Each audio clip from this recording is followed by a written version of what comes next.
जिन्हां ने श्री गुरु ग्रंथ साहिब जी महाराज सच्चे पातशाह दे नाल छेड़छाड़ कीती उन्हां नूं मूंह दी खानी पई। इस करके बहुत ही वड्डी शर्म वाली ते अफसोस वाली गल आ, पिछे 10 साल का समा बादल परिवार ने राज किया, गुरमुखो उन्हां दे राज विच भी श्री गुरु ग्रंथ साहिब जी महाराज सच्चे पातशाह दे स्वरूप चोरी होए। अज तक सानूं न्याय नहीं मिलिया।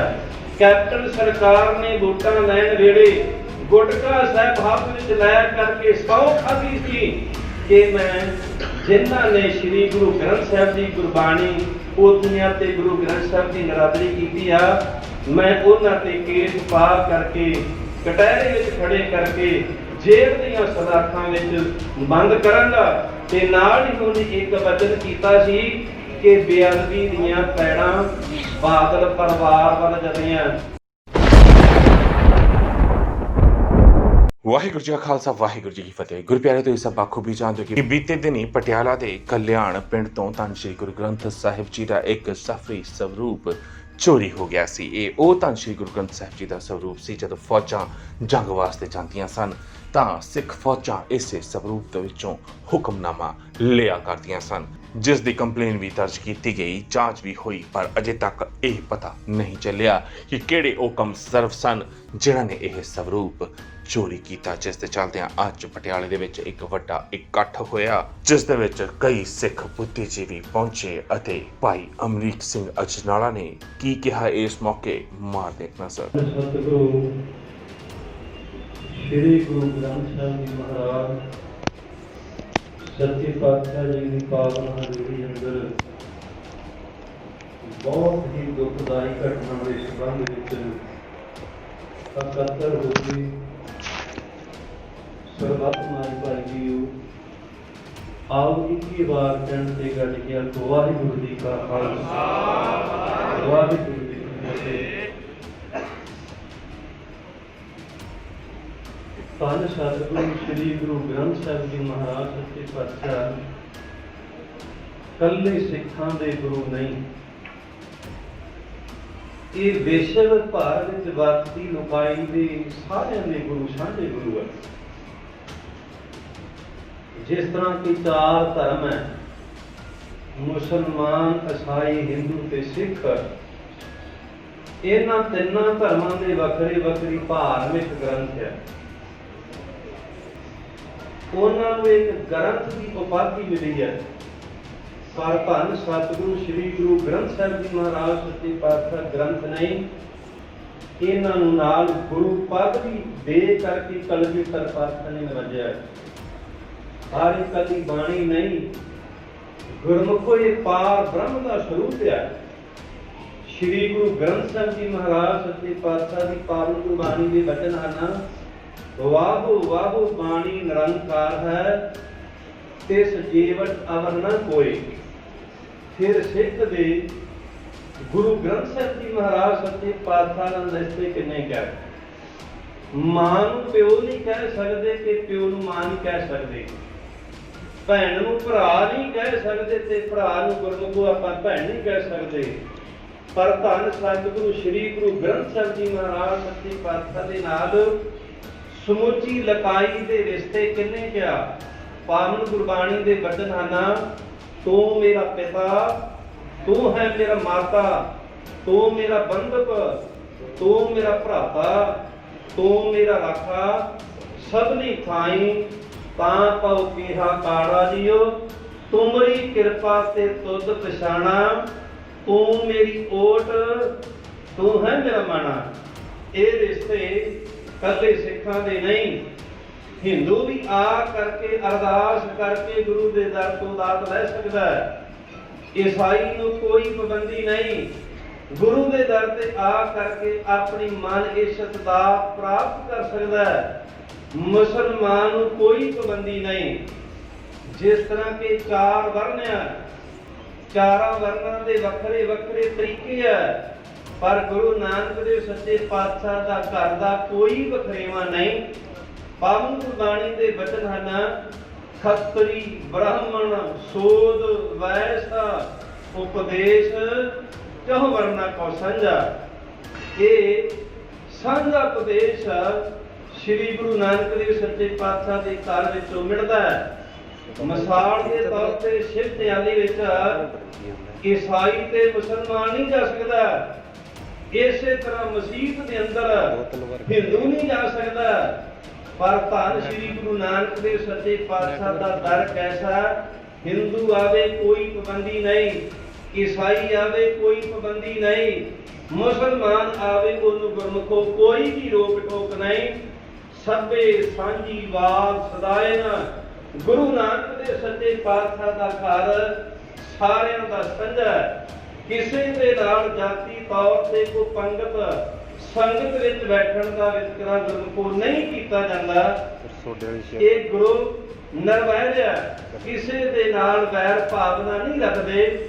ਇਸੇ ਤਰ੍ਹਾਂ ਗੁਰੂ ਨਾਨਕ ਦੇਵ ਸੱਚੇ ਪਾਤਸ਼ਾਹ ਦਾ ਸਿੱਖ ਜਦੋਂ ਦੋ ਟਾਈਮ ਆਪਣੇ ਗੁਰੂ ਦੀ ਦਿੱਤੀ ਹੋਈ ਦਾਤ ਨਿਤਨੇਮ ਕਰਦਾ, ਨਿਤਨੇਮ ਕਰਕੇ ਅਰਦਾਸ ਬੇਨਤੀ ਕਰਦਾ ਤੇ ਅਰਦਾਸ ਬੇਨਤੀ ਕਰਕੇ ਮੰਗਦਾ ਕੀ ਆ, ਨਾਨਕ ਨਾਮ ਚੜ੍ਹਦੀ ਕਲਾ ਤੇਰੇ ਭਾਣੇ ਸਰਬੱਤ ਦਾ ਭਲਾ।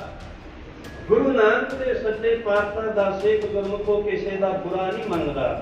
ਪਰ ਅਫਸੋਸ ਦੀ ਗੱਲ ਹੈ, ਅੰਗਰੇਜ਼ਾਂ ਨੇ ਲੰਮਾ ਸਮਾਂ ਹਿੰਦੁਸਤਾਨ ਦੀ ਧਰਤੀ ਤੇ ਰਾਜ ਕੀਤਾ, ਮਨਮਾਨੀਆਂ ਵੀ ਕੀਤੀਆਂ, ਪਰ ਇਸ ਦੇਸ਼ ਦੀ ਆਜ਼ਾਦੀ ਵਾਸਤੇ 95% ਕੁਰਬਾਨੀਆਂ ਇਕੱਲੇ ਪੰਜਾਬ ਦੇ ਲੋਕਾਂ ਨੇ, ਪੰਜਾਬੀਆਂ ਨੇ ਕੀਤੀਆਂ।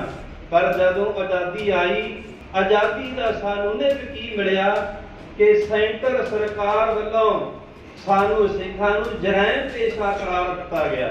ਇਹ ਸਾਨੂੰ ਆਜ਼ਾਦੀ ਦੀ ਕੁਰਬਾਨੀ ਦਾ ਗੁਰਮੁਖੋ ਖਿਤਾਬ ਮਿਲਿਆ। ਅੱਜ ਅਸੀਂ ਜਰਾਇਮ ਪੇਸ਼ਾ, ਸਾਡੀ ਕੋਈ ਵੀ ਜਾਤੀ ਨਹੀਂ। ਜਦੋਂ ਤੁਸੀਂ ਆਨੰਦ ਕਾਰਜ ਰਜਿਸਟਰ ਕਰਾਉਣਾ ਹੈ ਤੇ ਗੁਰਮੁਖੋ ਤੁਸੀਂ ਸਿੱਖ ਦਾ ਆਨੰਦ ਕਾਰਜ ਦਰਜ ਨਹੀਂ ਹੁੰਦਾ, ਉੱਥੇ ਕਹਿਣਾ ਪੈਂਦਾ ਕਾਗਜ਼ਾਂ ਵਿੱਚ ਕਿ ਕੇਸਾ ਤਾਈ ਹਿੰਦੂ ਹੈ। ਗੁਰਮੁਖੋ ਆਪਾਂ ਹਿੰਦੂ ਨਹੀਂ, ਆਪਾਂ ਈਸਾਈ ਵੀ ਨਹੀਂ, ਆਪਾਂ ਮੁਸਲਮਾਨ ਵੀ ਨਹੀਂ, ਆਪਾਂ ਕੌਣ ਆ? ਕਲਗੀਧਰ ਪਾਤਸ਼ਾਹ ਦੇ ਬਚਨਾਂ ਨੂੰ ਕੋਈ ਗੁਰਮੁਖੋ ਮਿਟਾ ਨਹੀਂ ਸਕਦਾ। ਸ੍ਰੀ ਗੁਰੂ ਗੋਬਿੰਦ ਸਿੰਘ ਸਾਹਿਬ ਜੀ ਮਹਾਰਾਜ ਸੱਚੇ ਪਾਤਸ਼ਾਹ ਨੇ ਆਪਣੇ ਗਰੀਬ ਸਿੱਖ ਨੂੰ ਨਵਾਜ ਕਰਕੇ ਬਚਨ ਕੀਤੇ, ਇਹ ਸਿੱਖ ਨਹੀਂ। ਕਲਗੀਧਰ ਪਾਤਸ਼ਾਹ ਜੀ ਦੇ ਬਚਨ ਹਨ, ਖਾਲਸਾ ਮੇਰੂ ਰੂਪ ਹੈ ਖਾਸ, ਖਾਲਸੇ ਮੈਂ ਹੂੰ ਕਰਮ ਨਿਵਾਸ, ਖਾਲਸਾ ਮੇਰੂ ਪਿੰਡ ਪ੍ਰਾਨ, ਖਾਲਸਾ ਮੇਰੀ ਜਾਨ ਕੀ ਜਾਨ, ਖਾਲਸਾ ਮੇਰੂ ਮੁਖ ਅੰਗਾ, ਖਾਲਸੇ ਕੇ ਹਾਂ ਸਦ ਸਤ ਸੰਗਾ। ਖਾਲਸੇ ਵਿੱਚ ਮੇਰੇ ਵਿੱਚ ਕੋਈ ਵੀ ਫਰਕ ਨਹੀਂ। ਤੇ ਕਲਗੀਧਰ ਪਾਤਸ਼ਾਹ ਨੇ ਬਚਨ ਕੀਤੇ ਸਨ, ਖਾਲਸਾ ਅਕਾਲ ਪੁਰਖ ਕੀ ਫੌਜ। ਗੁਰਮੁਖੋ ਆਪਾਂ ਆਮ ਨਹੀਂ, ਆਪਾਂ ਅਕਾਲ ਪੁਰਖ ਵੱਲੋਂ ਸਾਜੇ ਤੇ ਨਵਾਜੇ ਹੋਏ ਸਿੱਖ ਹਾਂ। ਕਲਗੀਧਰ ਪਾਤਸ਼ਾਹ ਦੇ ਬਚਨ, ਖਾਲਸਾ ਅਕਾਲ ਪੁਰਖ ਕੀ ਫੌਜ, ਪ੍ਰਗਟਿਓ ਖਾਲਸਾ ਪਰਮਾਤਮ ਕੀ ਮੌਜ। ਗੁਰਮੁਖੋ ਬੜਿਆਂ ਨੇ ਮਕਾਉਣ ਦਾ ਯਤਨ ਕੀਤਾ, ਬੜੇ ਖਾਲਸਾ ਪੰਥ ਨੂੰ ਮਕਾਉਣ ਦੇ ਯਤਨ ਕਰਦੇ ਆ। ਆਉਣ ਵਾਲੇ ਸਮੇਂ ਵਿੱਚ ਵੀ ਇਹਨਾਂ ਲੋਕਾਂ ਨੇ ਖਾਲਸਾ ਪੰਥ ਦੀ ਹਸਤੀ ਨੂੰ ਮਿਟਾਉਣ ਦਾ ਯਤਨ ਕੀਤਾ। ਪਰ ਗੁਰਮੁਖੋ ਔਰੰਗਜ਼ੇਬ ਨੇ ਤਹਈਆ ਕੀਤਾ ਸੀ ਨਾ ਕਿ ਮੈਂ ਇੱਥੇ ਕੋਈ ਧਰਮ ਨਹੀਂ ਰਹਿਣ ਦੇਣਾ, ਮੈਂ ਸਾਰਿਆਂ ਨੂੰ ਮੁਸਲਮਾਨ ਬਣਾ ਦੇਣਾ। ਪਰ ਗੁਰੂ ਕਲਗੀਧਰ ਪਾਤਸ਼ਾਹ ਦੇ ਪਿਤਾ ਧੰਨ ਸਤਿਗੁਰੂ ਸ੍ਰੀ ਗੁਰੂ ਤੇਗ ਬਹਾਦਰ ਸੱਚੇ ਪਾਤਸ਼ਾਹ ਨੇ ਬਚਨ ਕੀਤੇ ਸਨ ਕਿ ਰਾਜਾਨ ਤੇਰੇ ਮਨ ਦੀ ਇੱਛਾ, ਮੈਂ ਕੱਲਾ ਮੁਸਲਮਾਨ ਧਰਮ ਰਹਿਣ ਦੇਣਾ, ਪਰ ਇਥੋਂ ਵਿੱਚੋਂ ਤੀਜਾ ਖਾਲਸਾ ਪੰਥ ਪ੍ਰਗਟ ਹੋਣਾ। ਗੁਰਮੁਖੋ ਲੰਮਾ ਸਮਾਂ ਉਹਨੇ ਤਸੀਹੇ ਦਿੱਤੇ, ਲੰਮਾ ਸਮਾਂ ਜ਼ਿੰਦਗੀ ਦਾ ਜੰਗ ਕੀਤਾ। ਪਰ ਜਦੋਂ ਕਲਗੀਧਰ ਪਾਤਸ਼ਾਹ ਨੇ ਜ਼ਫਰਨਾਮਾ ਦੇ ਕਰਕੇ ਔਰੰਗਜ਼ੇਬ ਦੇ ਵੱਲ ਭਾਈ ਦਇਆ ਸਿੰਘ ਤੇ ਭਾਈ ਧਰਮ ਸਿੰਘ ਨੂੰ ਭੇਜਿਆ, ਜ਼ਫਰਨਾਮਾ ਪੜ੍ਹ ਕਰਕੇ ਪਛਤਾਵਾ ਕਰਕੇ ਦੁਨੀਆ ਤੋਂ ਗੁਰਮੁਖੋ ਸਦਾ ਵਾਸਤੇ ਕੂਚ ਕਰ ਗਿਆ। ਇਸੇ ਤਰ੍ਹਾਂ ਜ਼ਕਰੀਆ ਖਾਨ ਆਇਆ, ਅਬਦਾਲੀ ਆਇਆ। ਗੁਰਮੁਖੋ ਸਿੱਖ ਪੰਥ ਦੀ ਹਸਤੀ ਨੂੰ ਮਿਟਾਉਂਦੇ ਮਿਟਾਉਂਦੇ ਆਪ ਮਿਟ ਗਿਆ। ਜਿਹੜਾ ਪੰਥ ਅਕਾਲ ਪੁਰਖ ਨੇ ਸਾਜਿਆ, ਗੁਰਮੁਖੋ ਉਹਨੂੰ ਕੋਈ ਦੁਨੀਆ ਦੀ ਤਾਕਤ ਮਿਟਾ ਨਹੀਂ ਸਕਦੀ। ਇਸੇ ਤਰ੍ਹਾਂ ਸ੍ਰੀ ਗੁਰੂ ਗ੍ਰੰਥ ਸਾਹਿਬ ਜੀ ਮਹਾਰਾਜ ਸੱਚੇ ਪਾਤਸ਼ਾਹ ਇਹਨਾਂ ਲੋਕਾਂ ਦੇ ਮਨਾਂ ਵਿੱਚ ਭੁਲੇਖਾ ਸ਼ਾਇਦ ਪਾੜਾਂਗੇ, ਸਾੜਾਂਗੇ, ਚੋਰੀ ਕਰਾਂਗੇ ਤੇ ਸ੍ਰੀ ਗੁਰੂ ਗ੍ਰੰਥ ਸਾਹਿਬ ਜੀ ਦੇ ਉੱਪਰ ਸਿੱਖਾਂ ਦੀ ਭਾਵਨਾ ਮਿਟ ਜਾਵੇਗੀ। ਗੁਰਮੁਖੋ ਉਹਨਾਂ ਦੇ ਮਨ ਦਾ ਇੱਕ ਭੁਲੇਖਾ, ਬੜਿਆਂ ਨੇ ਨਰਾਦਰੀ ਕੀਤੀ, ਬੜੇ ਕਰਦੇ ਆ, ਹੋ ਸਕਦਾ ਕਿ ਆਉਣ ਵਾਲੇ ਸਮੇਂ ਵਿੱਚ ਵੀ ਕਰਨਗੇ। ਗੁਰਮੁਖੋ ਜਿਨ੍ਹਾਂ ਨੇ ਸ੍ਰੀ ਗੁਰੂ ਗ੍ਰੰਥ ਸਾਹਿਬ ਜੀ ਮਹਾਰਾਜ ਸੱਚੇ ਪਾਤਸ਼ਾਹ ਦੇ ਨਾਲ ਛੇੜਛਾੜ ਕੀਤੀ, ਉਹਨਾਂ ਨੂੰ ਮੂੰਹ ਦੀ ਖਾਣੀ ਪਈ। ਇਸ ਕਰਕੇ ਬਹੁਤ ਹੀ ਵੱਡੀ ਸ਼ਰਮ ਵਾਲੀ ਤੇ ਅਫਸੋਸ ਵਾਲੀ ਗੱਲ ਆ, ਪਿੱਛੇ 10 ਸਾਲ ਦਾ ਸਮਾਂ ਬਾਦਲ ਪਰਿਵਾਰ ਨੇ ਰਾਜ ਕੀਤਾ। ਗੁਰਮੁਖੋ ਉਹਨਾਂ ਦੇ ਰਾਜ ਵਿੱਚ ਵੀ ਸ੍ਰੀ ਗੁਰੂ ਗ੍ਰੰਥ ਸਾਹਿਬ ਜੀ ਮਹਾਰਾਜ ਸੱਚੇ ਪਾਤਸ਼ਾਹ ਦੇ ਸਰੂਪ ਚੋਰੀ ਹੋਏ। ਅੱਜ ਤੱਕ ਸਾਨੂੰ ਨਿਆਂ ਨਹੀਂ ਮਿਲਿਆ। ਕੈਪਟਨ ਸਰਕਾਰ ਨੇ ਵੋਟਾਂ ਲੈਣ ਵੇਲੇ ਗੁਟਕਾ ਸਾਹਿਬ ਹੱਥ ਵਿੱਚ ਲੈ ਕਰਕੇ ਸਹੁੰ ਖਾਧੀ ਸੀ ਕਿ ਮੈਂ ਜਿਨ੍ਹਾਂ ਨੇ ਸ੍ਰੀ ਗੁਰੂ ਗ੍ਰੰਥ ਸਾਹਿਬ ਦੀ ਗੁਰਬਾਣੀ ਪੋਥੀਆਂ ਤੇ ਗੁਰੂ ਗ੍ਰੰਥ ਸਾਹਿਬ ਦੀ ਨਰਾਦਰੀ ਕੀਤੀ ਆ, ਮੈਂ ਉਹਨਾਂ ਤੇ ਕੇਸ ਪਾ ਕਰਕੇ ਕਟਹਿਰੇ ਵਿੱਚ ਖੜੇ ਕਰਕੇ ਜੇਲ੍ਹ ਦੀਆਂ ਸਲਾਖਾਂ ਵਿੱਚ ਬੰਦ ਕਰਾਂਗਾ। ਤੇ ਨਾਲ ਹੀ ਉਹਨੇ ਇੱਕ ਵਚਨ ਕੀਤਾ ਸੀ ਕਿ ਬੇਅਦਬੀ ਦੀਆਂ ਪੈੜਾਂ ਬਾਦਲ ਪਰਿਵਾਰ ਵੱਲ ਜਦੀਆਂ। ਵੋਟਾਂ ਪਈਆਂ, ਵੋਟਾਂ ਲੈ ਕਰਕੇ ਜਿੱਤਿਆ, ਜਿੱਤਣ ਤੋਂ ਬਾਅਦ ਸੀਐਮ ਦੀ ਕੁਰਸੀ ਤੇ ਬੈਠਾ ਤੇ ਗੁਰਮੁਖੋ ਪੈੜਾਂ ਨਾਲ ਦੀ ਨਾਲ ਹੀ ਖਤਮ ਹੋ ਗਈਆਂ, ਪਤਾ ਨਹੀਂ ਕਿਹੜੇ ਪਾਸੇ ਗਈਆਂ। ਤੇ ਉਹਦੇ ਨਾਲ ਸ਼ਰਮ ਵਾਲੀ ਗੱਲ ਇਹ ਹੈ, ਜਿਹੜਾ ਦਾਅਵਾ ਕਰਦਾ ਸੀ ਕਿ ਮੈਂ ਬੇਅਦਬੀ ਨੂੰ ਰੋਕਾਂਗਾ, ਉਹਦੇ ਰਾਜ ਵਿੱਚ ਸ਼ੁਰੂ ਤੋਂ ਲੈ ਕੇ ਅੱਜ ਦੇ ਦਿਨ ਤੱਕ ਵੀ ਘੜਾ ਘੜ ਬੇਅਦਬੀ ਹੁੰਦੀ ਆ। ਕਦੇ ਮੁੱਖ ਮੰਤਰੀ ਇਹ ਸਮਝਿਆ ਨਹੀਂ ਕਿ ਮੈਂ ਜਾ ਕਰਕੇ ਉੱਥੇ ਪਤਾ ਕਰਾਂ ਇਹ ਅਕਿਰਤਕਣ ਲੋਕ ਆ। ਗੁਰਮੁਖੋ ਜਦੋਂ ਇਹਨਾਂ ਨੂੰ ਰਾਜ ਮਿਲਿਆ, ਕੈਪਟਨ ਦੇ ਵੱਡ ਵਡੇਰਿਆਂ ਦਾ ਚਾਚਾ ਲੱਗਦਾ ਸੀ, ਇਹ ਉਹਦੇ ਭਤੀਜੇ ਸਨ ਵੱਡ ਵਡੇਰੇ। ਇਹਦੇ 7ਵੇਂ ਪਾਤਸ਼ਾਹ ਦੇ ਦਰਬਾਰ ਵਿੱਚ ਗਏ ਤੇ ਇਹਨਾਂ ਦੇ ਵੱਡ ਵਡੇਰਿਆਂ ਨੇ ਭੁੱਖ ਮਰਦੇ ਸਨ, ਰਹਿਣ ਵਾਸਤੇ ਕੋਈ ਜਗ੍ਹਾ ਨਹੀਂ ਸੀ, ਛਕਣ ਵਾਸਤੇ ਪ੍ਰਸ਼ਾਦਾ ਨਹੀਂ ਸੀ ਮਿਲਦਾ। 7ਵੇਂ ਪਾਤਸ਼ਾਹ ਦੇ ਦਰਬਾਰ ਵਿੱਚ ਜਾ ਕਰਕੇ ਇਹਨਾਂ ਨੇ ਢਿੱਡ ਖੜਕਾਏ ਸਨ ਤੇ 7ਵੇਂ ਪਾਤਸ਼ਾਹ ਨੇ ਪੁੱਛਿਆ, ਕਾਲਿਆ ਇਹ ਕੌਣ ਆ? ਕਹਿਣ ਲੱਗਾ ਜੀ ਮੇਰੇ ਭਤੀਜੇ ਆ। ਇਹ ਢਿੱਡ ਕਿਉਂ ਖੜਕਾਉਂਦੇ ਆ? ਕਹਿਣ ਲੱਗਾ ਜੀ ਇਹਨਾਂ ਦਾ ਮਾਤਾ ਪਿਤਾ ਨਹੀਂ, ਰੋਟੀ ਖਾਣ ਵਾਸਤੇ ਇਹਨਾਂ ਨੂੰ ਕੋਈ ਪਦਾਰਥ ਨਹੀਂ ਮਿਲਦਾ, ਰਹਿਣ ਵਾਸਤੇ ਕੋਈ ਜਗ੍ਹਾ ਨਹੀਂ ਮਿਲਦੀ। ਤੇ 7ਵੇਂ ਪਾਤਸ਼ਾਹ ਨੇ ਵਚਨ ਕੀਤਾ ਸੀ ਕਿ ਰਾਜ ਦੇ ਵਾਲ ਧੋਣਗੇ, ਇਹਨਾਂ ਦੇ ਘੋੜੇ ਜਮਨਾ ਦਾ ਪਾਣੀ ਪੀਣਗੇ। ਗੁਰਮੁਖੋ 7ਵੇਂ ਪਾਤਸ਼ਾਹ ਨੇ ਕੈਪਟਨ ਦੇ ਵੱਡ ਵਡੇਰਿਆਂ ਨੂੰ, ਭੁੱਖੇ ਮਰਦਿਆਂ ਨੂੰ ਰਾਜ ਬਖਸ਼ੇ, ਪਰ ਅੱਜ ਕੈਪਟਨ ਅਕਿਰਤਕਣ ਹੋ ਗਿਆ। ਥਾਵਾਂ ਥਾਵਾਂ ਤੇ ਸ੍ਰੀ ਗੁਰੂ ਗ੍ਰੰਥ ਸਾਹਿਬ ਜੀ ਮਹਾਰਾਜ ਸੱਚੇ ਪਾਤਸ਼ਾਹ ਦੀ ਬੇਅਦਬੀ ਹੁੰਦੀ ਆ। ਜਿਸ ਗੁਰੂ ਨੇ ਕਦੇ ਰਾਜ ਬਖਸ਼ਿਆ, ਉਸ ਗੁਰੂ ਦੀ ਉਸ ਰਾਜ ਦੇ ਵਿੱਚ ਬੇਅਦਬੀ ਹੋਵੇ ਤੇ ਮੈਂ ਸਮਝਦਾ ਕਿ ਇਹਦੇ ਨਾਲੋਂ ਵੱਡਾ ਕੋਈ ਅਕਿਰਤਕਣ ਨਹੀਂ। ਰਾਜ ਲਿਆ ਗੁਰੂ ਨਾਨਕ ਦੇ ਸੱਚੇ ਪਾਤਸ਼ਾਹ ਦੇ ਘਰ ਤੋਂ, ਉਸ ਰਾਜ ਦੇ ਵਿੱਚ ਸ੍ਰੀ ਗੁਰੂ ਗ੍ਰੰਥ ਸਾਹਿਬ ਜੀ ਮਹਾਰਾਜ ਸੱਚੇ ਪਾਤਸ਼ਾਹ ਚੋਰੀ ਹੋ ਜਾਣ। ਗੁਰਮੁਖੋ ਜਿਹੜੇ ਪਰਿਵਾਰ ਵਿੱਚੋਂ ਕੋਈ ਪਸ਼ੂ ਜਾਂ ਕੋਈ ਚੀਜ਼ ਚੋਰੀ ਹੋ ਜਾਵੇ, ਪਿੰਡ ਨਗਰ ਇਲਾਕੇ ਦੇ ਲੋਕ ਉਹਨਾਂ ਨੂੰ ਲਾਹਨਤਾਂ ਪਾਉਂਦੇ ਆ ਕਿ ਤੁਹਾਡੀ ਜ਼ਿੰਦਗੀ ਨੂੰ ਲਾਹਨਤ ਆ, ਤੁਹਾਡੇ ਘਰੋਂ ਤੁਹਾਡੀ ਚੀਜ਼ ਚੋਰੀ ਹੋ ਗਈ ਆ। ਤੇ ਗੁਰਮੁਖੋ ਗੁਰੂ ਘਰ ਦੇ ਵਿੱਚੋਂ ਸ੍ਰੀ ਗੁਰੂ ਗ੍ਰੰਥ ਸਾਹਿਬ ਜੀ ਮਹਾਰਾਜ ਸੱਚੇ ਪਾਤਸ਼ਾਹ ਚੋਰੀ ਹੋ ਜਾਣ ਤੇ ਕੈਪਟਨ ਪਰਿਵਾਰ ਆਪਣਾ ਫਰਜ਼ ਸਮਝ ਕਰਕੇ ਇਸ ਨਗਰ ਵਿੱਚ ਨਾ ਆਵੇ, ਮੈਂ ਸਮਝਦਾ ਕਿ ਇਹਦੇ ਨਾਲੋਂ ਕੋਈ ਬੇਸ਼ਰਮੀ ਵਾਲੀ ਹੋਰ ਗੱਲ ਨਹੀਂ। ਤੇ ਗੁਰਮੁਖੋ ਦੂਜੀ ਸ਼ਰਮ ਵਾਲੀ ਗੱਲ ਆ ਆਪਣੇ ਸਿੱਖਾਂ ਦੀ। ਆਪਣਾ ਘਰ ਆਪਾਂ ਸੁਣਨਾ ਨਹੀਂ ਛੱਡਦੇ, ਪਰ ਗੁਰੂ ਨਾਨਕ ਦੇ ਸੱਚੇ ਪਾਤਸ਼ਾਹ ਦਾ ਘਰ ਸੁਣਨਾ। ਗੁਰਮੁਖੋ ਚੋਰੀ ਉੱਥੇ ਹੁੰਦੀ ਆ ਜਿੱਥੇ ਘਰ ਦਾ ਮਾਲਕ ਸੌਂ ਜਾਵੇ।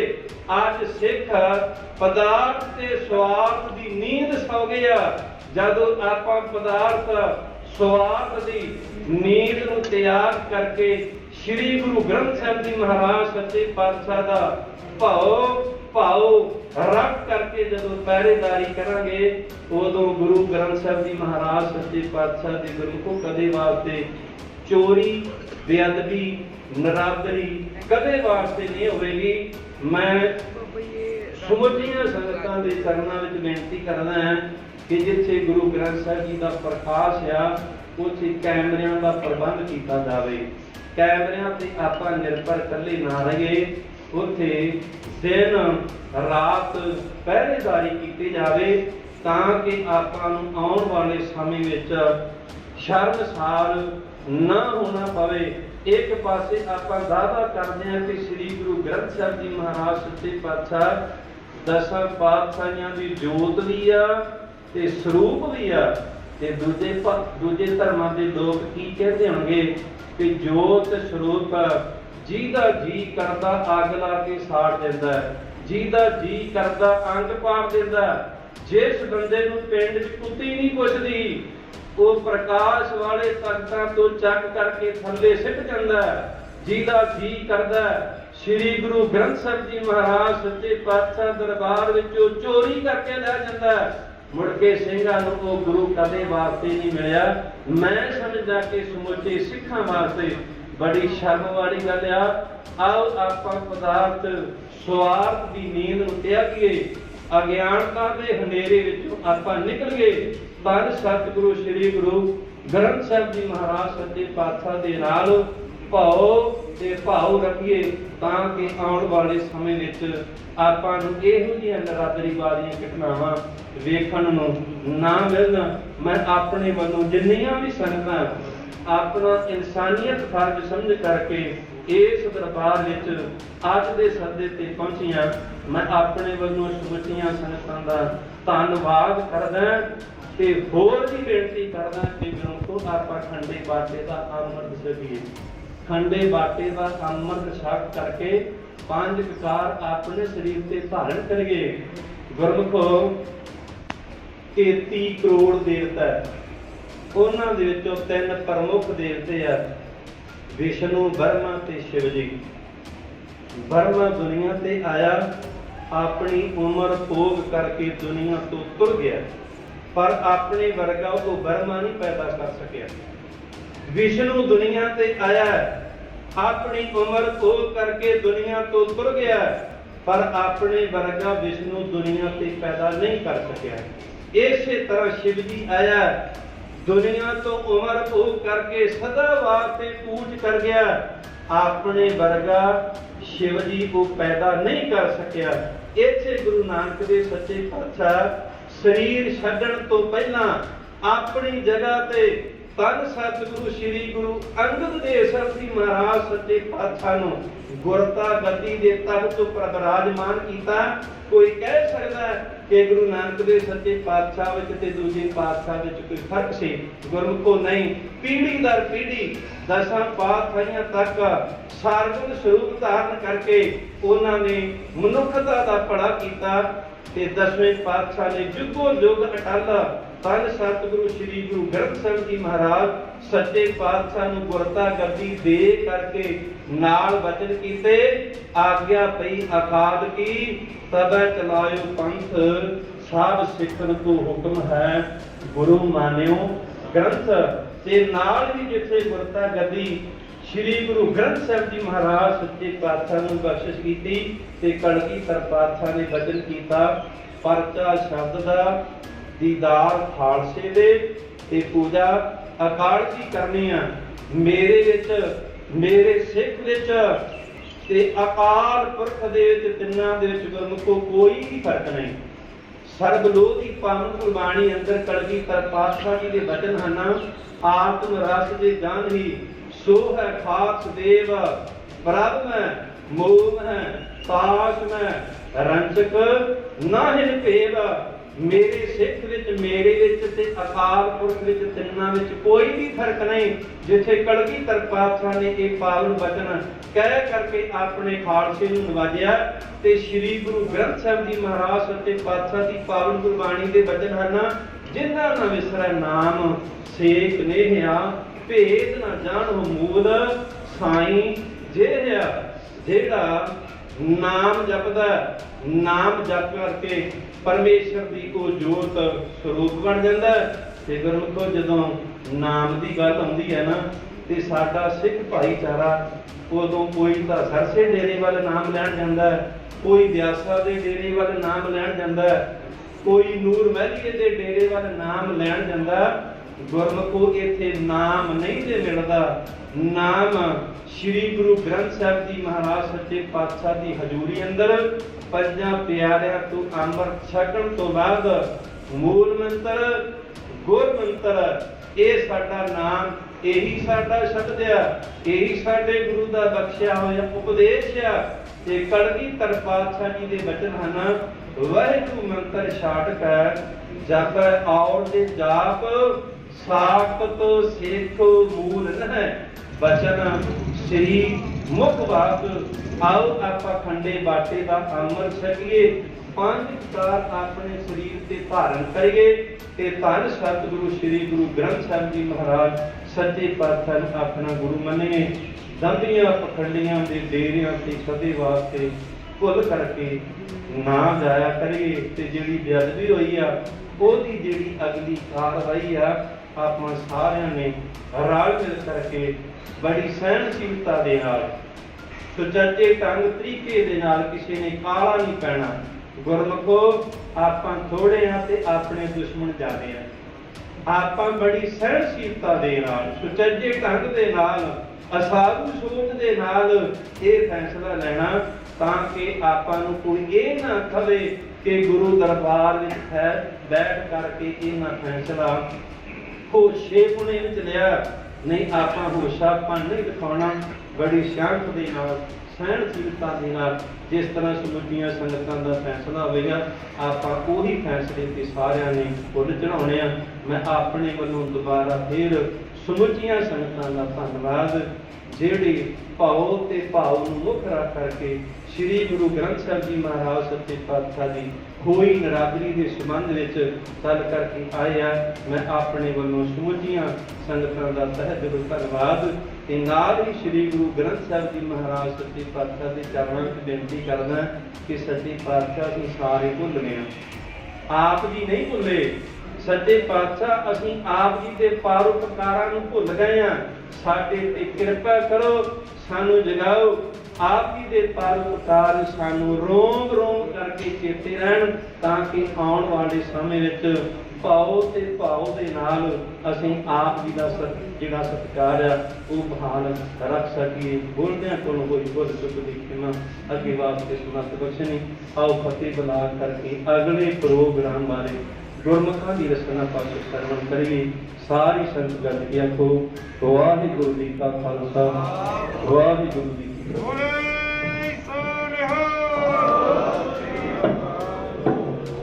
ਇਹ ਸਨ ਸਿੱਖ ਕੌਮ ਦੇ ਮਹਾਨ ਪ੍ਰਚਾਰਕ ਸਿੰਘ ਸਾਹਿਬ ਭਾਈ ਅਮਰੀਕ ਸਿੰਘ ਜੀ ਜਨਾਲਾ ਕਿਉਂਕਿ ਕਮੇਟੀ ਦਾ ਹੁਕਮ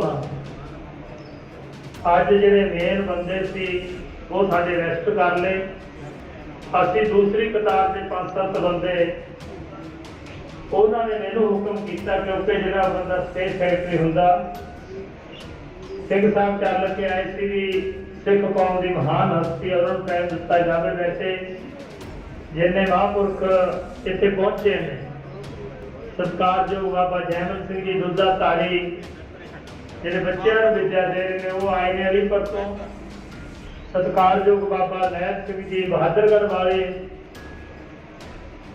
ਮਹਾਨ ਪੰਥਕ ਵਿਦਵਾਨ ਸ਼੍ਰੀਮਾਨ ਸੰਤ ਬਾਬਾ ਦਰਸ਼ਨ ਸਿੰਘ ਜੀ ਕੌੜੇ ਵਾਲੇ ਤੇ ਹੋਰ ਬਹੁਤ ਸਾਰੇ ਮਹਾਂਪੁਰਖ ਆਏ ਨੇ ਇਹਨਾਂ ਨੂੰ ਸੰਗਤਾਂ ਦੇ ਮੈਂ ਦੱਸ ਦਿਆਂ ਵੀ ਇਹ ਪ੍ਰੋਗਰਾਮ ਤਾਂ ਸਮਾਪਤ ਹੋ ਗਿਆ ਸੀ ਜਿਹੜੇ ਸਿੰਘ ਸਾਹਿਬ ਜੀ ਆ ਗਏ ਹੁਣ ਗੁਰੂ ਕੀ ਸੰਗਤ ਆ ਉਹ ਆਈ ਆ ਵੀ ਅਸੀਂ ਜੋ ਸਾਡੇ ਵਿੱਚ ਅੱਜ ਦੇ ਪ੍ਰਬੰਧਕ ਬਣੇ ਹੋਏ ਸੀ ਜਿਹੜੇ ਮੁੱਖ ਸੀ ਉਹਨਾਂ ਨੂੰ ਛੱਡਤਾ ਦੂਸਰਾ ਇੱਥੋਂ ਦੀ ਕਮੇਟੀ ਦਾ ਅਸਤੀਫਾ ਤਾਂ ਕਿਹਾ ਸੀ ਉਹਨਾਂ ਨੇ ਇੱਥੋਂ ਆ ਕੇ ਸਟੇਜ ਤੋਂ ਸਿੰਘ ਸਾਹਿਬ ਭਾਈ ਬਲਜੀਤ ਸਿੰਘ ਦਾਦੋਵਾਲ ਨੂੰ ਦੇਤਾ ਬਾਕੀ ਉਹਨਾਂ ਦੀ ਇਨਵੈਸਟੀਗੇਸ਼ਨ ਚੱਲ ਰਹੀ ਆ ਹੁਣ ਸੰਗਤਾਂ ਦਾ ਧੰਨਵਾਦ ਕਰਨ ਵਾਸਤੇ ਮੈਂ ਬੇਨਤੀ ਕਰੂੰ ਬਾਬਾ ਪ੍ਰੀਤਮ ਸਿੰਘ ਜੀ ਰਾਜਪੁਰੇ ਵਾਲੇ ਹੁਣ ਧੰਨਵਾਦ ਇਹ ਕਰਨ ਕਿਉਂਕਿ ਜਦੋਂ ਸਮਾਪਤੀ ਕਰਤੀ ਧੰਨਵਾਦ ਰਹਿੰਦਾ ਸੀ ਉਦੋਂ ਕਰਦੇ ਕਰਦੇ ਇੰਨਾ ਟਾਈਮ ਲੰਘ ਗਿਆ ਉਹਨਾਂ ਨੂੰ ਨਿਮਰਤਾ ਸਾਹਿਬ ਬੇਨਤੀ ਆ ਉਸ ਤੋਂ ਬਾਅਦ ਆਪਾਂ ਲੰਗਰ ਪ੍ਰਸ਼ਾਦਾ ਛਕ ਕੇ ਜਾਵਾਂਗੇ ਅਗਲਾ ਪ੍ਰੋਗਰਾਮ ਜਿਹੜੇ ਸਾਡੇ ਆਗੂ ਸਾਹਿਬਾਨ ਨੇ ਜਦੋਂ ਜੇਲ੍ਹ ਚੋਂ ਰਿਹਾ ਹੋ ਕੇ ਆ ਜਾਣਗੇ ਥਾਣਿਆਂ ਚੋਂ ਉਹ ਦੇਣਗੇ ਸਿੱਖ ਕੌਮ ਦੇ ਮਹਾਨ ਪ੍ਰਚਾਰਕ ਸਤਿਕਾਰਯੋਗ ਸ਼੍ਰੀਮਾਨ ਸੰਤ ਬਾਬਾ ਪ੍ਰੀਤਮ ਸਿੰਘ ਜੀ ਰਾਜਪੁਰੇ ਵਾਲੇ, ਉਹ ਸੰਗਤਾਂ ਦਾ ਧੰਨਵਾਦ ਕਰਦੇ ਨੇ। ਉਸ ਤੋਂ ਬਾਅਦ ਆਪਾਂ ਲੰਗਰ ਪ੍ਰਸ਼ਾਦਾ ਛਕ ਕੇ ਚਾਹ ਪਾਣੀ ਛਕ ਕੇ ਸਾਰਿਆਂ ਨੇ ਘਰੇ ਜਾਣਾ। ਅਗਲਾ ਪ੍ਰੋਗਰਾਮ ਥੋੜੇ ਦਿਨਾਂ ਦੇ ਵਿੱਚ ਇੱਥੇ ਬਹੁਤ ਵੱਡੇ ਪੱਧਰ ਤੇ ਆਪਾਂ ਨੇ ਜਿਹੜੇ ਆਪਣੇ ਆਗੂ ਸਾਹਿਬਾਨ ਬਾਬਾ ਮਨਜੀਤ ਸਿੰਘ ਜੀ, ਉਹਨਾਂ ਨੇ ਵੀ ਠੀਕ ਹੋ ਕੇ ਦਰਬਾਰ ਸਾਹਿਬ ਨੇ ਆ ਜਾਣਾ। ਤੁਹਾਡੇ ਤੋਂ ਵਿਚੋਲੀ ਅੱਜ ਕੇ ਇੱਥੋਂ ਦੀ ਸੰਗਤ ਨੇ ਕਿਹਾ ਵੀ ਸਾਨੂੰ ਕਹੋ ਵੀ ਵੱਧ ਤੋਂ ਵੱਧ ਸਾਥ ਦੇ ਕੇ ਜਾਓ। ਬਾਬਾ ਜੀ ਰਾਜਪੁਰੇ ਵਾਲੇ।